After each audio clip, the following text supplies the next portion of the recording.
ഇന്ത്യയുടെ പച്ചപ്പ് കൂടി വരികയാണ്. ഏറ്റവും പുതിയ സർക്കാർ കണക്കുകൾ പ്രകാരം 2021 മുതൽ ഇന്ത്യയുടെ മൊത്തം വനവും മരങ്ങളും 1445 ചതുരശ്ര കിലോമീറ്റർ വർദ്ധിച്ചു വരുന്നു. 2023 മൊത്തം ഭൂമിശാസ്ത്രപരമായ വിസ്തൃതിയുടെ 25.17% ശനിയാഴ്ച പുറത്തിറക്കിയ India state of forest report 2023 പ്രകാരം രാജ്യത്തിന്റെ മൊത്തം വനവിസ്തൃതി 2021 7,13,789 ചതുരശ്ര കിലോമീറ്ററിൽ നിന്ന് 2023 7,15,343 ചതുരശ്ര കിലോമീറ്ററായി വർദ്ധിച്ചു. ഭൂമിശാസ്ത്രപരമായ വിസ്തൃതിയുടെ 21.76%.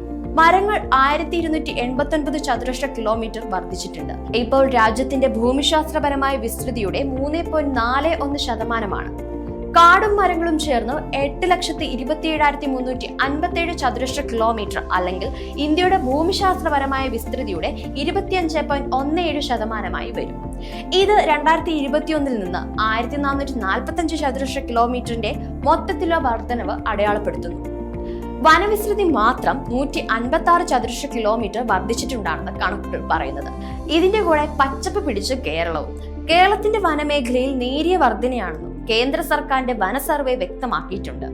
2019 സർവേയിൽ 21,144.29 ചതുരശ്ര കിലോമീറ്റർ വനപ്രദേശം കേരളത്തിലുണ്ടെന്നായിരുന്നു കണ്ടെത്തൽ.